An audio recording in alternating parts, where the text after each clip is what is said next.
عليكم ورحمة الله وبركاته. الفاتحة إلى حديث رسول الله محمد صلى الله عليه وسلم وأزواجه وذريته بأن الله يغفر ويعلي درجاتهم في الجنة وينفعنا بسببهم وقرامهم في الدين والدنيا والآخرة. سبحان الله. الفاتحة. أعوذ بالله من الشيطان الرجيم. بسم الله الرحمن الرحيم. الحمد لله رب العالمين الرحمن الرحيم مالك يوم الدين.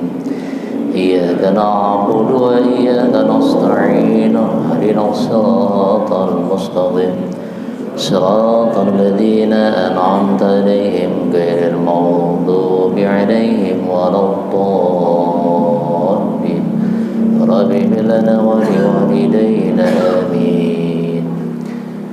Alhamdulillah Rabbil Alamin. Wassalatu wassalamu ala asrafil anbiya'i wal mursalin Sayyidina wa habibina wa syafi'ina wa maulana Muhammadin khataman nabiyyin wa ala alihi wa sahbihi wa barik wa sallim ajma'in, amma ba'du.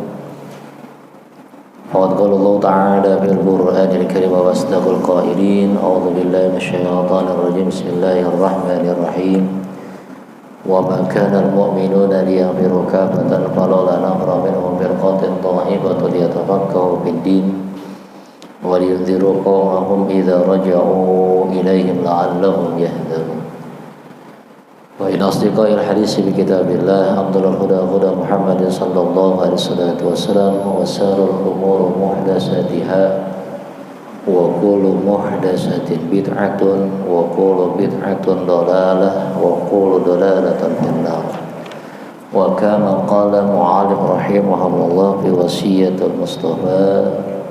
بسم الله الرحمن الرحيم. وَلِلصَّالِحِ ثَلَاثَةُ عَلَامَةٍ. Halaman 16, baris kedua dari bawah.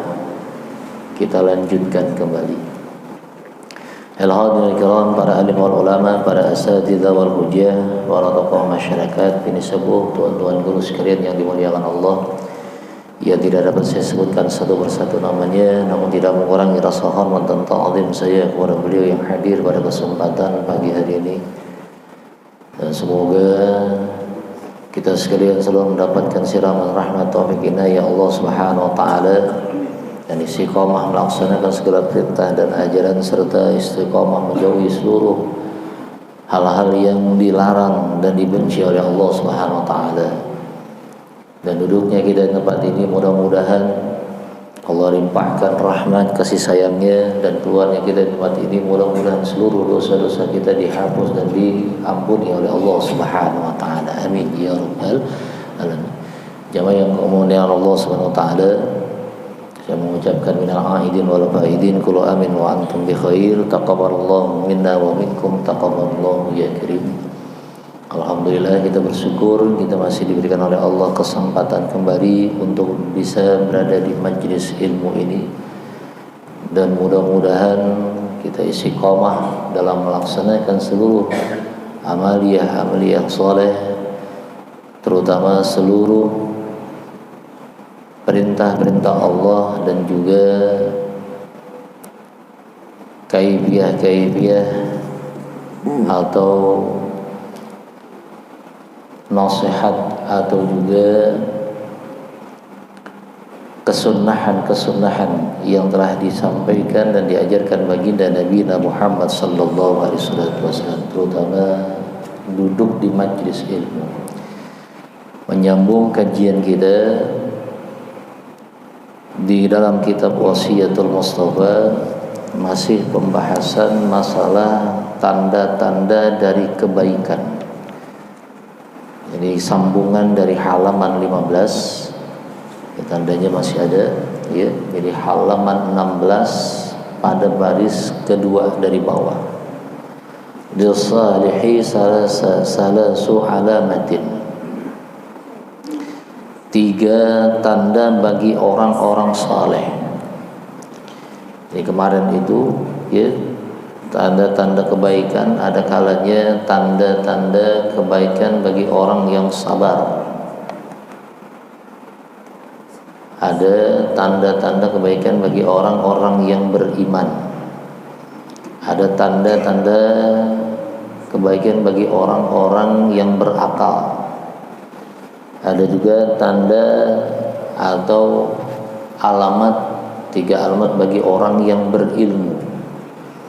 Ada tanda bagi orang yang bertakwa, tanda-tandanya, ya, ciri-cirinya. Nah, sekarang kita masuk kepada ciri-ciri orang yang saleh.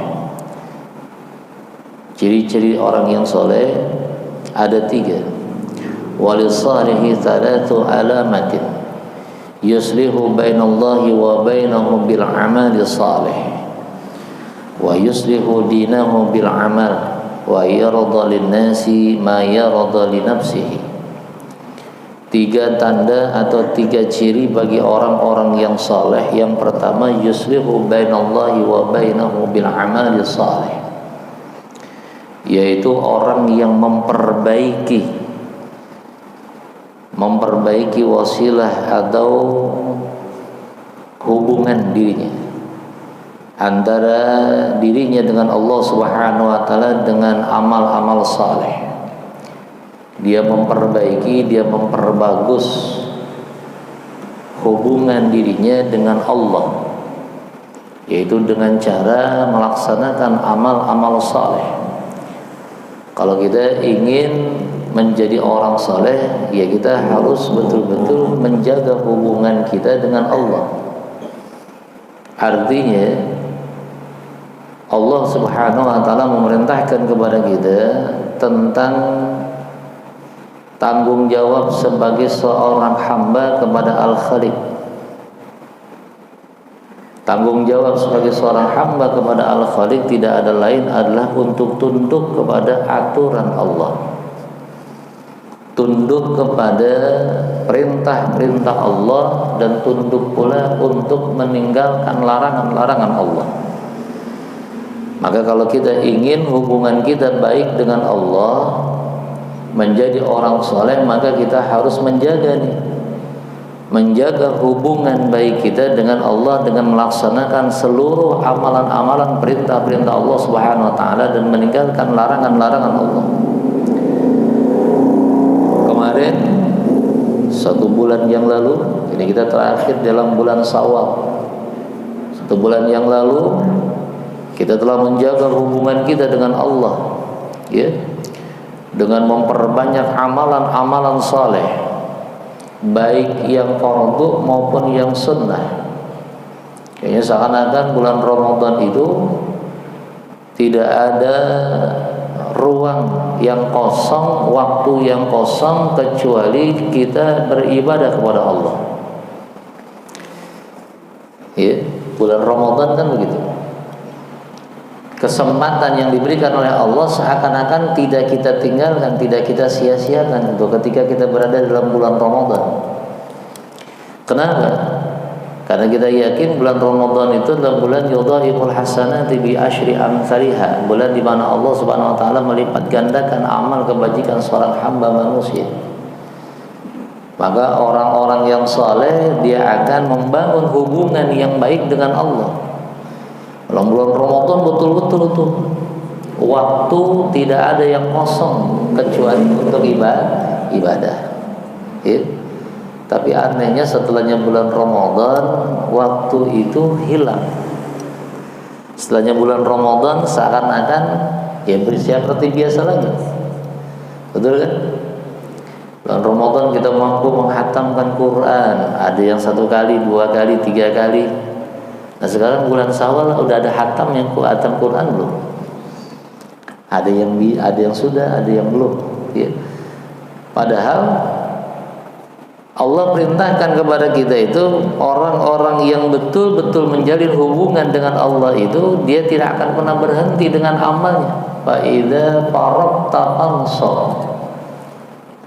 Kalau sudah selesai, sudah rampung satu amal kebajikan, sudah rampung satu aktivitas kebajikan, fansab, disambung, gitu, ya, kan gitu ya. Fa idza faragta fansab. Setelah selesai pelaksanaan satu amal, maka sambunglah amal itu. artinya tidak berhenti.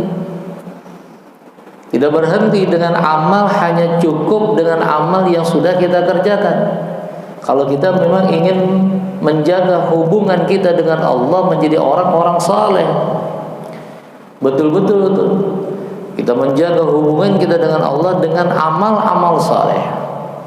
Setelah kita melaksanakan amalan dalam bulan Ramadan, maka kita tambah dengan bulan-bulan yang lain. Kalau bisa bulan-bulan lain itu seperti bulan Ramadan, ya, tidak ada bedanya dengan bulan Ramadan meskipun intensitas atau kualitasnya beda.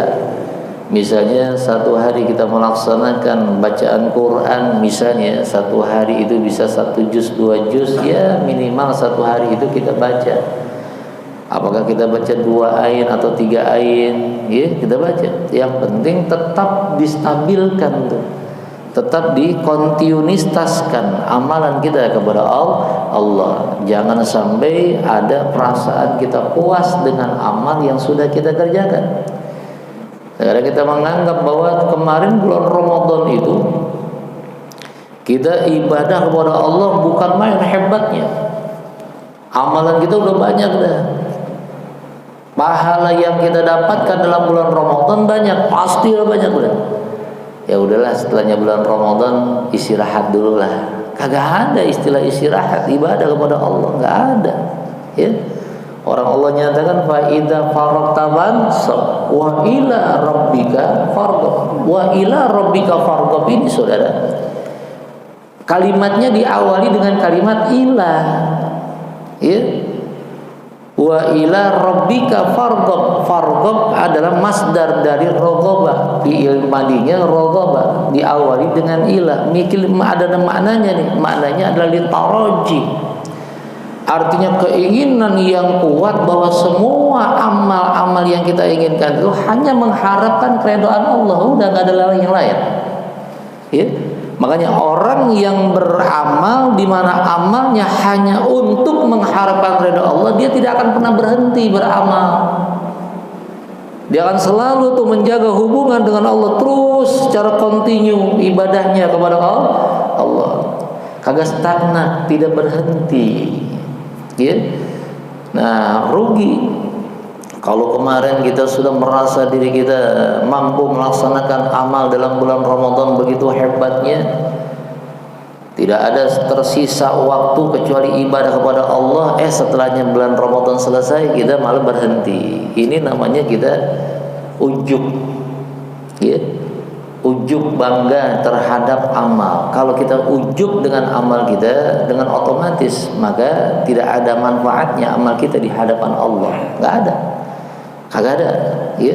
Amal kita tidak ada faedahnya di hadapan Allah kalau memang ada ujub dalam diri kita, yaitu perasaan bangga terhadap amal. Ya, kalau orang bangga pastinya merasa dirinya lebih, ya, timbulnya sombong. Dengan timbulnya sombong akhirnya apa? Akhirnya kagak mau menambah amalnya, merasa cukup, merasa puas dengan amal yang sudah dia kerjakan. Timbulnya itu tuh. Males dah, ya. Mau puasa Syawal, males. Ya udah puasa Ramadan, nggak perlu lagi puasa Syawal. Udah banyak amalnya dalam bulan Ramadan. Padahal Imam Al-Ghazali menyebutkan tuh, ya, jangan kita merasa cukup dengan amaliyah fardu, kemudian amaliyah sunnahnya kita tinggalkan. Padahal amaliyah sunnah itu sebagai pengikat kita menjalin hubungan kita kepada Allah Subhanahu wa ta'ala. Maka jangan kita anggap bahwa kita sudah banyak beramal. Harusnya kita selalu mawas diri dan selalu khawatir dengan amal kita. Ya, amal kita apakah diterima oleh Allah, apakah Allah redha dengan amal kita atau tidak. Harusnya begitu. Ada dalam diri kita ini perasaan kekhawatiran terhadap amal. Karena dengan kita merasa selalu khawatir dengan amal kita, insya Allah dalam hati kita ini ada perasaan tidak puas. Akhirnya kita selalu membangun hubungan kita dengan Allah dengan melaksanakan amaliyah saleh. Nah, orang yang saleh itu adalah orang yang yasluhu bainallahi wa bainahum bil amali saleh, yaitu orang-orang yang membangun hubungan antara dirinya dengan Allah dengan melaksanakan amalia saleh. Wa yuslihu dinahum bil amal, dan juga memperbagus hubungan, memperbagus agamanya dengan beramal. Orang-orang soleh itu adalah orang-orang yang selalu tunduk kepada hukum Allah. Dia selalu memperbagus amalnya. Ini maksudnya tidak puas dengan amalnya. Dia akan berusaha bagaimana caranya agar kualitas amalnya itu terus bertambah. Ya, bukan hanya sekedar dia melaksanakan amal, tapi dia mampu untuk menambah kualitas amalnya. Ibadah sholat misalnya, nggak cukup cuman hanya dia melaksanakan sholat. Sholat itu sudah Sholat itu ya sudah seperti itu, nggak bertambah. Sholat misalnya, sholat subuh cuma 2 rakaat. Dalam sholat subuh bagi mazhab Imam Syafi'i ada kunut, ya, ada kunut setelah rukuk yang kedua. Misal yang namanya sholat ya sudah dari dulu sampai sekarang ya begitu-begitu aja udah. Sholat subuh 2 rakaat, zuhur 4 rakaat, asar 4 rakaat, maghrib 3 rakaat, isya 4 rakaat. Yang penting sholat, ya. Dia nggak berusaha untuk memperbagus agamanya, memperbagus nilai-nilai syariat yang ada, ajaran-ajaran yang ada di dalam agamanya. Apa yang diperintahkan oleh Allah ya sudah seperti itu. Tidak, orang yang soleh dia berusaha untuk meningkatkan kualitas amaliyahnya. Kualitas amaliyahnya dia terbagus. Ibadah sholatnya bukan hanya sekedar ibadah sholat untuk menunaikan kewajiban, tapi juga dia berusaha untuk menjadikan sholat itu satu kebutuhan dirinya kepada Allah. Maka dia akan berusaha untuk meningkatkan kualitas sholatnya. Bagaimana rukun sholatnya, bagaimana syarat-syarat sholatnya, bagaimana hal-hal yang sunnah di dalam sholat, hal-hal yang membatalkan dalam sholat, dia betul-betul perhatikan tuh, dia betul-betul mempelajarinya. Untuk apa? Meningkatkan kualitas sholatnya. Kualitas sholat ditingkatkan, saudara. Kalau sholat berjamaah bukan hanya sekedar mengikuti imam, tapi juga tahu kaifiah bagaimana menjadi seorang makmum, syarat-syarat makmum bagaimana, apa yang dilakukan oleh seorang makmum untuk tidak melakukan perbuatan yang haram, ya, di dalam kemakmumannya itu ada, dan itu wajib untuk diketahui untuk meningkatkan kualitas salat kita, meningkatkan amal ibadah kita, meningkatkan syariat atau ajaran yang terdapat di dalam agama. Bukan hanya sekedar ikut-ikutan saja. Ya, orang soleh itu nggak akan sekedar cuma ikut saja, tapi berusaha untuk meningkatkan kualitas. Setelah meningkatkan kualitas, dia pun meningkatkan kuantitas ibadah. Kuantitas ibadah itu nggak cukup hanya melaksanakan sholat fardu, ya, nggak cukup hanya melaksanakan sholat fardu, tapi juga sholat sunnah. Kuantitas banyaknya ibadah sholat kita itu menunjukkan kedekatan kita kepada Allah. Kalau kita cuma puas melaksanakan sholat fardu saja, berarti hanya sekedar menunaikan kewajiban, tidak ada keinginan kita untuk dekat kepada Allah Subhanahu wa ta'ala. Sementara yang namanya sholat itu adalah media dialog antara seorang hamba dengan Allah. Media dialog kita dengan Allah. Ya, kalau kita dialog dengan Allah, pasti kita menganggap Allah ada di hadapan kita. Bagaimana kita memandang Allah di dalam sholat? Apakah kita sembarangan dalam sholat? Kan timbulnya begitu. Hanya ada satu keinginan yang kuat, rasa rindu kita kepada Allah Subhanahu wa ta'ala. Karena hakikatnya orang yang melaksanakan sholat itu adalah orang yang rindu bertemu dengan Allah. Kalau kagak rindu, gak akan mungkin dia mau bertemu dengan Allah, gak akan mau melaksanakan sholat, ya. Jadi orang yang melaksanakan sholat hakikatnya orang yang rindu kepada Allah. Makanya Allah bangga kepada seorang hamba manusia yang beriman kepada Allah ketika panggilan sholat berkumandang, kemudian dia menyegerakan dirinya untuk melaksanakan sholat bertemu dengan Allah. Allah bangga luar biasa, bangga, ya. Ketika hayya 'alas shalah, Ayo kita sholat. Allah panggil tuh kita. Sholat azan itu kan azan yang berkumandang sebagai undangan Allah. Kalau Allah mengundang kepada sang hamba, kemudian sang hamba bersegera untuk memenuhi panggilan Allah, undangan Allah, maka dengan otomatis Allah pun akan senang dengan dirinya. Ya? Maka ketika kita berjalan saja, menyegerakan diri berwudu sebagai bentuk kita memenuhi panggilannya, saat itu Allah berkata kepada para malaikat, ya malaikati unduru ila abdi ayyastahidu liqa'i rabbi. Wahai para malaikatku, lihatlah hambaku, dia bersungguh-sungguh datang untuk bertemu dengan diriku. Tuh Allah menyatakan kepada para malaikatnya, saking apa? Saking bangganya Allah kepada seorang hamba. Yang ketiga, panggilan azan undangannya disikapi dengan kesungguhan. Malaikat semuanya ini ngiri, ya? Jibril ngiri kepada orang yang menyegerakan diri ketika azan berkumandang. Tapi yang terjadi umatnya Rasulullah ketika azan berkumandang enak aja, masih enak, masih asik dengan HP-nya, betul kan? Masih asik dengan HP, tanggung gitu. Padahal panggilan azan itu undangan Allah akan membuat kita dicintai dan dirindukan oleh Allah Subhanahu wa ta'ala. Inilah makanya orang-orang yang saleh, saudara, dia akan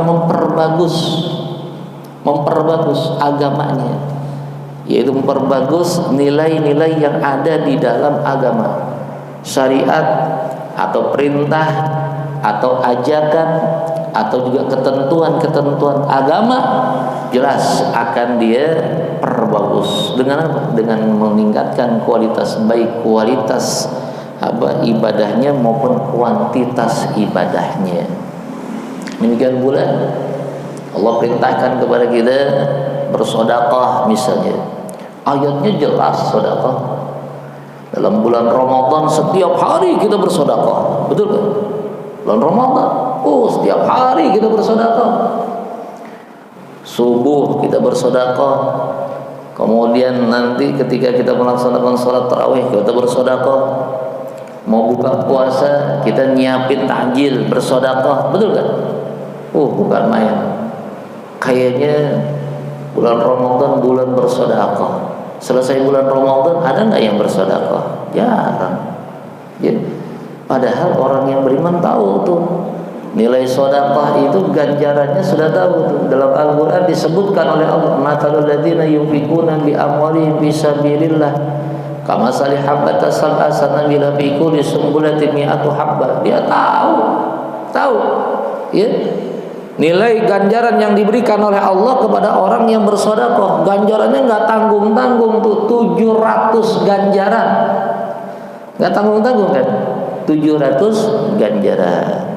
Ya, dia bersedekah. Nah, orang yang soleh ini dia akan berusaha dengan sedekah, dia tingkatkan sedekahnya. Ya, dulu mungkin sedekahnya dilihat orang. Nah, sekarang udah mulai sedekahnya sembunyi-sembunyi. Ya. Ya, sembunyi-sembunyi. Katmanu sedekah, disembunyikan sedekahnya. Ya, kalau dulu merasa ya masih jahiliyah, karena sedekahnya harus diperlihatkan kepada orang lain. Ya, karena yang namanya riya kan begitu tuh. Riya itu bisa dihindarin. Riya itu paling gampang dihindari. Kalau riya itu kan adalah memperlihatkan ya amaliyah kita kepada orang lain. Betul nggak? Kan riya gitu kan. Nah, bisa ditinggalin tuh riya. Gampang riya tinggalin. Kagak usah kita ibadah di hadapan manusia. Gak usah kita memperlihatkan amaliyah kita di hadapan manusia. Cukup udah hilang riya. Tapi yang kagak bisa hilang itu adalah ujub. Paling susah itu ujub. Ya, ujub paling susah. Jadi dari yang namanya syaitan, iblis itu selalu mencari celah kepada manusia agar ibadahnya tidak diterima oleh Allah. Kalau misalnya manusia bisa menghindari riya, maka akan dihasut manusia oleh iblis dengan berbuat ujub. Ujub sama dengan riya, ya, bangga, menimbulkan sombong, sama. Ujub dengan riya menimbulkan sombong, menimbulkan malas, sama tuh.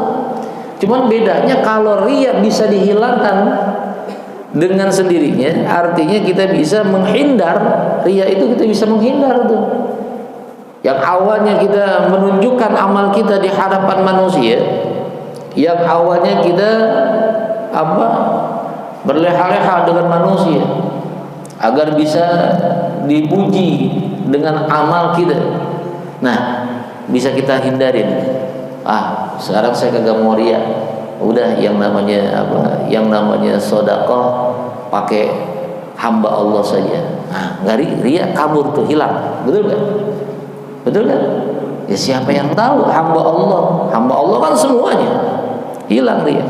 Jadi kalau seandainya kita bersedekah, dicantumin namanya Fulan bin Fulan, timbulnya kan riya. Tuh, lihat tuh nama gua, kan gitu. Iya kan? Yang lain cuma 1 juta, saya 2 juta tuh, nama saya dicantumkan. Hilangin dengan menyebut hamba Allah, hilang riya.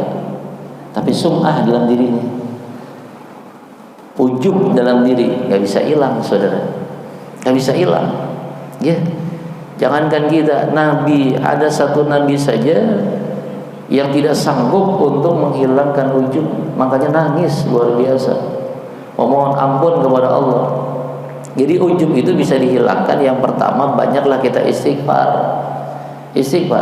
Ketika kita mau beribadah, kita minta kepada Allah agar kita dijaga oleh Allah dari bisikan-bisikan syaitan.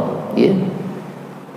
Kita minta kepada Allah, membaca doa ta'awudz setiap kali kita mau beribadah. Selesai kita ibadah, banyaklah kita beristighfar. Istighfar kita ibadah. Selesai apapun amal ibadah yang kita kerjakan, banyak kita istighfar. Kenapa? Kita khawatir ujub dalam hati kita ini akan timbul. Mudah-mudahan dengan kita istighfar, meskipun ada, tapi Allah tidak melihatnya. Dan artinya Allah tidak ngeh gitu terhadap ujub kita, karena dengan adanya istighfar. Karena istighfar itu, saudara, menunjukkan akan kelemahan kita sebagai seorang hamba manusia. Kita nggak mungkin bisa mempertahankan amal kita kecuali Allah yang memberikan ganjarannya. Makanya dengan kita beristighfar, kita memohon, mudah-mudahan Allah memandang lebih amal yang kita kerjakan. Ya. Nah, ini adalah ciri dari orang-orang yang saleh. Ciri orang yang saleh yang ketiga, saudara, wa yarda linnasi ma yarda li nafsi. Orang yang saleh itu adalah orang yang mencintai orang lain sebagaimana dia mencintai dirinya. Memandang orang itu tidak sebelah mata. Ini orang-orang saleh, ya. Yarda, redha, senang, ya, senang kepada manusia, senang kepada orang lain, ma yarda li nafsi, sebagaimana dia senang, dia cinta kepada dirinya sendiri. Jadi dia memandang orang lain itu tidak sebelah mata. Dia memandang orang lain itu tidak lebih baik dari dirinya, ya. Jadi dirinya nggak lebih baik dari orang itu. Artinya dia tidak meremehkan orang lain. Dia tidak menganggap orang lain itu hina. Kalau seandainya ada seseorang memandang orang lain hina, merasa dirinya lebih baik, maka ini timbulnya sombong. Ya, bukan orang saleh. Orang saleh itu selalu memiliki sifat-sifat ketawaduan, rendah hati. Rendah hati, memandang manusia, mungkin dia lebih bagus amalnya dibandingkan saya. Mungkin amalnya lebih diterima oleh Allah ketimbang saya. Gitu. Itu orang saleh, saudara. Tidak selalu membanggakan dirinya dengan amalnya. Kalau dia membanggakan dirinya dengan amalnya, maka ujub namanya. Ya. Inilah tanda, 3 tanda bagi orang-orang saleh. Ciri dari orang-orang saleh. Yang pertama, memperbaiki hubungan dirinya dengan Allah, yaitu dengan beramal saleh. Yang kedua, memperbagus agamanya dengan amal-amal yang diperintahkan di dalam agama, aturan-aturan yang ada dalam agama. Dan yang ketiga, yaitu tidak memandang manusia dengan remeh. Artinya dia senang kepada manusia, dia cinta kepada manusia sebagaimana dia cinta kepada dirinya sendiri. Ya, ada enggak nih dalam diri kita seperti itu? Nah, kita harus kita harus mengoreksi diri kita. Ada enggak nih ciri-ciri yang seperti ini dalam diri kita? Nah, kita mencoba nih. Oh, kalau ada, alhamdulillah saya termasuk dari bagian orang saleh. Kemudian kita mempertahankan diri, ya, bukan dengan seasbab karena kita riya, bukan, atau dengan kita ujub, ya, bukan, tapi kita mengoreksi diri kita tentang standar atau derajat kita. Kalau kita sudah punya derajat seperti ini, ya kita harus pertahankan tuh derajat kita di sisi Allah. Jangan malah kita biarkan derajat itu kembali turun, jangan. Tapi bertahan dengan derajat yang sudah ada, dengan ciri-ciri yang sudah disampaikan baginda Nabi kepada Sayyidina Ali karramallahu wajhah. Baik.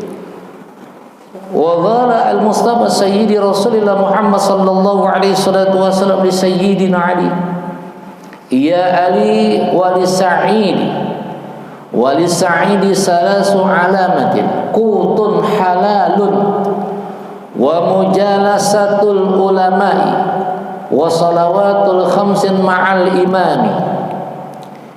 Ya Ali, wahai Ali, lisa'idin. As-sa'idin maknanya adalah orang yang bahagia. Salasu alamatin, tanda-tanda atau 3 tanda bagi orang-orang yang bahagia. Nah, kita mau lihat nih tanda orang bahagia itu apa saja. Apa kita sudah termasuk di dalamnya? Pertama, kutun halalun. Kutun itu adalah makanan pokok. Makanan yang dia makan, makanan pokok yang dia makan halalun, adalah berasal dari barang yang halal, yang dia dapatkan dengan cara-cara yang halal. Orang yang makan makanan pokoknya, kita makanan pokok kita apa? Beras, ya.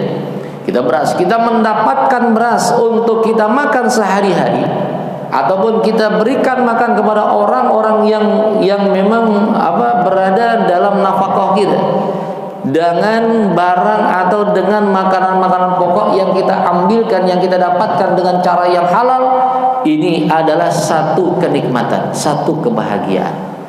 Karena barang yang halal, saudara, dia kalau dia masuk ke dalam tubuh kita, dia akan menjadi darah. Darah ini akan mengalir kepada seluruh tubuh, ya. Maka tubuh kita dialiri dengan darah-darah yang halal. Gimana nggak bahagia? Orang yang darahnya halal, orang yang mengalir darahnya dengan darah-darah yang halal dari makanan-makanan yang halal. Karena dengan otomatis darah yang halal yang mengalir dalam tubuh kita ini akan mempermudah kita untuk ibadah kepada Allah. Barang halal dalam diri kita tidak akan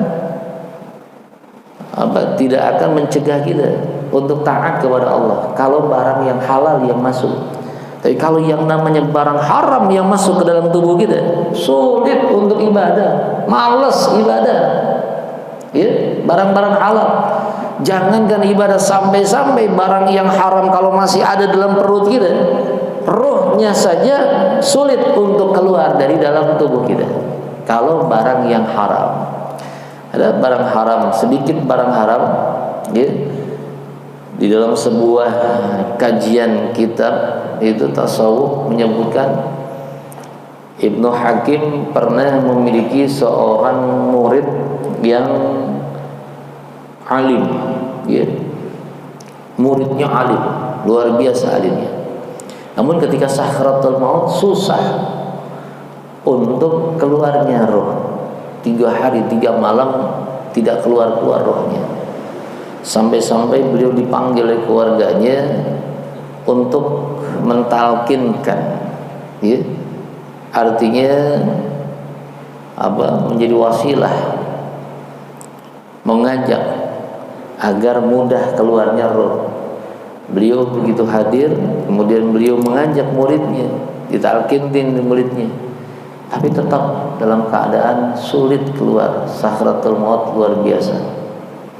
Akhirnya mati juga. Nah setelahnya itu 3 hari setelah kematiannya, Syekh Hakim bermunajat kepada Allah, ingin tahu apa yang mengakibatkan anak muridnya yang begitu alim, yang beliau sayang itu kok matinya begitu mengenaskan, sakratul mautnya luar biasa sulit, ya. Akhirnya Allah berikan kepadanya kesempatan untuk bisa berdialog dengan sang mayit. Mimpi.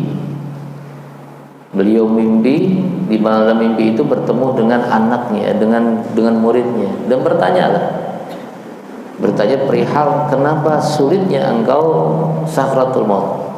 Kemudian beliau mengatakan, aku ini dulu punya penyakit, yang penyakitku ini sulit untuk disembuhkan. Siapapun nggak bisa menyembuhkan, nggak bisa sembuhkan. Suatu ketika aku bertemu dengan seorang dukun, ya. Kemudian dukun ini menyarankan kepadaku untuk meminum minuman keras, khamar, 1 sloki kecil. Begitu minum benar, hilang tuh penyakitnya, kagak sakit lagi. Cuman setiap tahun selalu kambuh gitu, selalu kambuh. Nah kalau kambuh dia datang ke dukunnya. Akhirnya si dukun tuh bilang, kalau nanti kambuh mendingan minum saja 1 sloki. Diminum lagi, hilang lagi. Asbab itu tuh, ketika dia meminum minuman keras, barang yang haram masuk ke dalam tubuhnya, dan belum sempat dia bermohon ampun, bertobat kepada Allah, dia mati. Itu minuman keras atau barang haram yang ada dalam tubuhnya membuat sulit rohnya keluar dari dalam tubuhnya. Na'udzubillah. Ya. Itu padahal sloki sedikit kecil, kagak banyak. Yang sedikit saja bisa mencegah roh keluar dari dalam tubuh. Apalagi kalau menjadi darah daging. Kalau makanan itu adalah makanan haram, makanan yang kita dapatkan, baik kita dapatkan dari barang haram, dari cara-cara haram, atau zatiyah dari barang itu haram, kemudian masuk ke dalam tubuh kita dan dia menjadi darah mengalir, luar biasa, akan sulit pula untuk sakratul maut. Maka kalau Rasul menyatakan kepada Sayyidina Ali, orang yang berbahagia itu adalah orang yang ketika dia mau makan, ketika dia makan kutul halal, makanan pokoknya dia dapatkan dari cara-cara yang halal atau dari zatiyah yang halal. Ya, perhatiin tuh makanan kita. Kalau kita ingin bahagia, jangan kita sembarangan makan, ya. Orang kalau orang yang cerdas itu, terutama seorang istri, kalau dapat duit dari suami selalu tanya, ya, biasanya dapat duit setiap bulannya, gajian suaminya misalnya 5 juta, tahu-tahu ada 10 juta, harusnya nanya tuh, Pak, ini yang 5 juta dari mana nih, gitu. Ini kagak kalau orang sekarang, 5 juta, alhamdulillah, kagak mau tanya dah, yang penting dapat, yang penting masuk kantong, kan gitu ya. Iya, udah alhamdulillah aja tuh. Disangka dengan alhamdulillah udah putus tuh, udah bersih tuh. Enggak.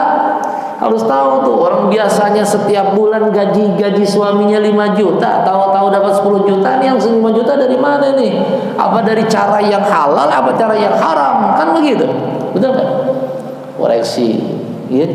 Kagak masalah, minta penjelasan dari suaminya. Nah, suami yang cerdas pun demikian. Dikasih tahu, dia alhamdulillah saya dapat rezeki ini. Ada orang bayar utang sama saya 5 juta. Sehingga padahal udah waktunya udah lama. Dia datang dapat 5 juta. Nih Bu, ada 5 juta, jadi 10 juta. Kan begitu, betul enggak? Jadi tidak ada sangka bagi istri kalau suaminya memberitahu. Istri wajib menegur suaminya sesuatu yang kira-kira masih meragukan dirinya. Jangan main asal tilep aja. tilap aja. Alhamdulillah ada tambahan dah. Tilap jangan. Ya, jangan tanya. Nah, kalau seandainya ditanya, insya Allah ya akan selamat semuanya. Yang kedua, tanda dari orang yang bahagia itu adalah mujalisatul ulama. Orang yang selalu bercengkrama dengan ulama, duduk dengan ulama, ya, beranjang sana dengan ulama, bersiraturahim dengan ulama, itu orang-orang yang bahagia. Kenapa? Karena kalau dia duduk dengan ulama pastinya dapat nasihat. Betul nggak? Orang duduk dengan ulama pasti dapat nasihat, dapat pencerahan. Yang tadinya awalnya dia dalam keadaan kebingungan, ketika duduk melihat mandang ulama saja, wajah ulama saja itu barokah. Memandang ulama, ya, apalagi kalau kita duduk dengan ulama, masya Allah, ya. Alangkah indahnya kalau kita duduk dengan ulama. Jangan sampai kita nggak pernah mau duduk dengan ulama. Duduk kita dengan ulama berguguran tuh, yang namanya dosa-dosa kita berguguran. Orang yang datang dari rumahnya menuju majelis ilmu di mana dia akan duduk dengan ulama, maka ketika dia berjalan dari rumahnya, itu malaikat turun, seluruh sayap-sayap malaikat itu ditebarkan, ya. Dan kemudian malaikat itu beristighfar, bahkan seluruh binatang-binatang yang ada di lautan itu semuanya beristighfar kepada Allah, mohonkan ampun kepada Allah, kepada orang yang datang dari rumahnya berjalan menuju majelis ilmu hanya untuk duduk dengan ulama. Duduk doang, ya. Kagak bawa pulpen, kagak bawa buku, kagak nulis, duduk saja. Itu luar biasa, amal yang sangat luar biasa. Makanya bahagia orang yang mau duduk dengan ulama, orang yang mau dekat dengan ulama, orang yang mau bersiraturahim dengan ulama, ya. Dan yang ketiga, karena waktunya sudah habis, yang ketiga, wassalawatul khamsi ma'al imam. Orang yang bahagia itu adalah orang yang melaksanakan salat 5 waktu dengan berjamaah. Ini orang yang bahagia. Ya, orang yang bahagia adalah orang yang melaksanakan salat 5 waktu berjamaah. Nah, kita jarang mau jamaah tuh. Apalagi kalau seandainya di luar lagi banyak kesibukan, tinggalin jamaah. Jangan. Kalau kita nggak bisa sholat jamaah di masjid, bilang sama istri kita, Bu, jangan sholat dulu ya, nanti kita sholat jamaah sama-sama. Kalau memang kagak bisa. Tapi indahnya bagi seorang laki-laki sholat berjamaahnya di rumah, di masjid. Jangan sholatnya di rumah. Ini istri kasih tahu tuh, kalau suaminya sholat di rumah, sediain rok tuh. Jangan dikasih sarung, kasih rok. Karena cuma perempuan doang yang sholatnya di rumah. Laki-laki itu sholatnya di masjid berjamaah, ya, jamaah. Masjidnya bagus, fasilitasnya bagus, tapi yang sholatnya sedikit, betul gak? Sayang. Padahal dijadikan masjid biar bagus, nyaman, agar kita nyaman ibadah. Udah bagus, harusnya lebih giat kita ibadah, terutama sholat berjamaah. Yang tadi itu, ketika azan berkumandang, Allah panggil, Allah undang kita. Kalau kita berjalan, Allah bangganya luar biasa. Maka beruntung dan bahagia orang-orang yang mau melaksanakan sholat berjamaah. Ramadan kemarin kita sholat berjamaah, betul gak? Iya kan? Ramadan 1 bulan untuk sholat berjamaah terus-terusan. Kenapa setelahnya Ramadan selesai, Syawal selesai, agak ada yang sholat jamaah? Apalagi kalau zuhur sama asar, udah ada tuh, ya. Yang sholat jamaah cuma 1 shop, kan 1 shop setengah, zuhur asar dah tuh. Itu paling banyak tuh, masya Allah. Kalau maghrib banyak, isya mulai lagi kurang. Subuh alhamdulillah udah mulai banyak lagi subuh, ya. Tapi kalau orang yang ingin bahagia, maka tanda-tandanya dia tidak meninggalkan sholat berjamaah selama 5 waktu sehari semalam, insya Allah. Nah, jamaahnya Allah SWT, kita lihat, kita koreksi diri kita termasuk nggak nih bagian orang yang bahagia?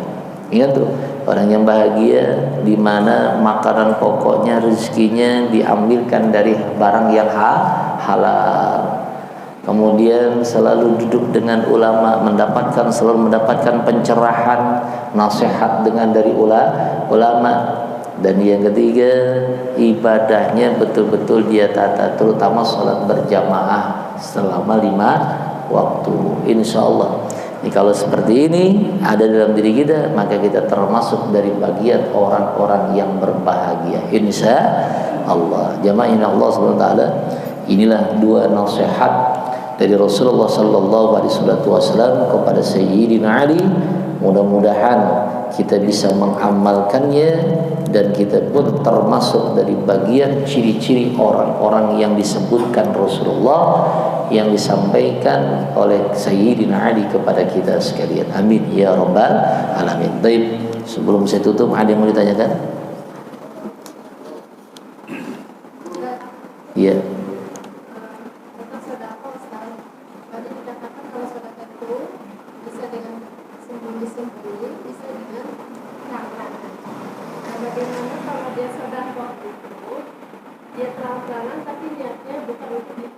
Iya.